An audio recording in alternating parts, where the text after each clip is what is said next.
जय श्री कृष्णा, राधे राधे। आज हम ज्येष्ठ मास में आने वाली जलदान की कथा लेकर आए हैं। पौराणिक कथा के अनुसार एक गांव में सेठ और सेठानी रहते थे। उनके घर में अन्न व धन की कोई कमी नहीं थी। सेठानी धार्मिक प्रवृत्ति की थी, लेकिन उनके कोई संतान नहीं थी। संतान न होने के कारण सेठ सेठानी बहुत दुखी रहते थे। सेठ जी के घर पर एक नौकर था जो कई सालों से सेठ जी के घर पर काम कर रहा था। सेठ सेठानी उस पर बहुत विश्वास करते थे। एक दिन की बात है, नौकर ने सेठ जी से कहा कि अब आपका ये दुख देखा नहीं जाता। मैं एक संत महात्मा को जानता हूँ, वह बहुत ज्ञानी है। वह संत आपकी समस्या का हल जरूर बताएंगे। आप कहे तो मैं उन्हें यहाँ लेकर आऊँ। तब सेठ जी ने कहा, हम तो चारों तरफ से निराश हो चुके हैं। अगर फिर भी तुम्हें लगता है कि वह संत हमारी समस्या का समाधान करेंगे तो तुम उन्हें ज़रूर लेकर आओ।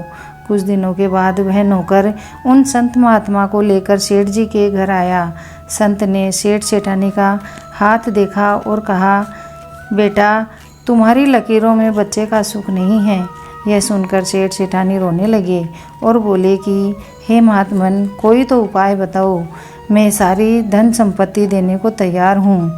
तब संत बोले, बेटा, धन संपत्ति से नहीं खरीदा जा सकता। तुम्हारे पिछले जन्म के कर्मों के कारण तुम्हें इस जन्म में संतान सुख नहीं मिला। तब सेठ जी ने पूछा, हे महात्मन, पिछले जन्म में मैंने ऐसा कौन सा पाप किया था जिससे इस जन्म में हमें संतान नहीं हुई?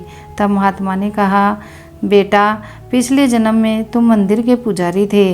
तुम्हें एक पुत्र की चाहत थी, लेकिन तुम्हारे यहाँ पुत्री ने जन्म लिया।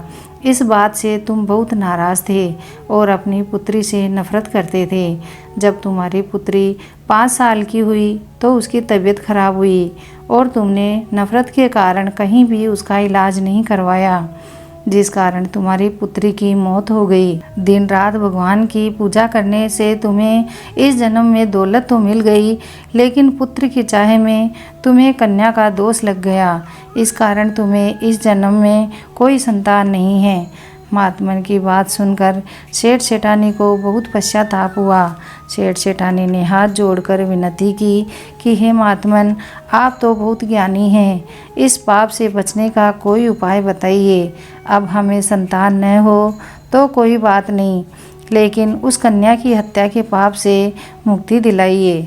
तब साधु ने कहा, एक उपाय है। पूरे ज्येष्ठ मास में अपने घर से पैदल गंगा तट पर जाकर गंगा स्नान करो और वहीं बैठकर शुद्ध जल का दान करो, तो तुम्हें इस पाप से मुक्ति मिल जाएगी। क्योंकि ज्येष्ठ मास में जलदान महादान होता है। इस दान को करने से जन्म जन्मांतर के पाप मिट जाते हैं, लेकिन यह दान संकल्प लेकर करना चाहिए, और अगर यह दान बीच में छोड़ दिया जाए तो तुम पाप के भागीदार बनोगे। साधु महात्मा की बात मानकर सेठ सेठानी ने पूरे ज्येष्ठ मास में गंगा स्नान किया और जलदान किया, जिसके प्रभाव से सेठ सेठानी के सारे पाप नष्ट हो गए। ज्येष्ठ मास में गंगा स्नान और जलदान करने के पुण्य से सेठ जी के घर 1 साल बाद कन्या ने जन्म लिया। सेठ सेठानी बहुत खुश हुए और अपनी कन्या के साथ खुशी खुशी रहने लगे। इस प्रकार ज्येष्ठ मास में जो कोई भी गंगा स्नान करता है, वह जल का दान करता है, उसके जाने अनजाने में हुए सभी पाप नष्ट हो जाते हैं। हे श्री हरि विष्णु, जैसे आपने सेठ सेठानी के पाप नष्ट किए, वैसे ही कथा कहने, सुनने व हुंकार भरने वाले सबके पाप नष्ट करना और सबको धन धान्य से परिपूर्ण करना। बोलो श्री हरि विष्णु की जय।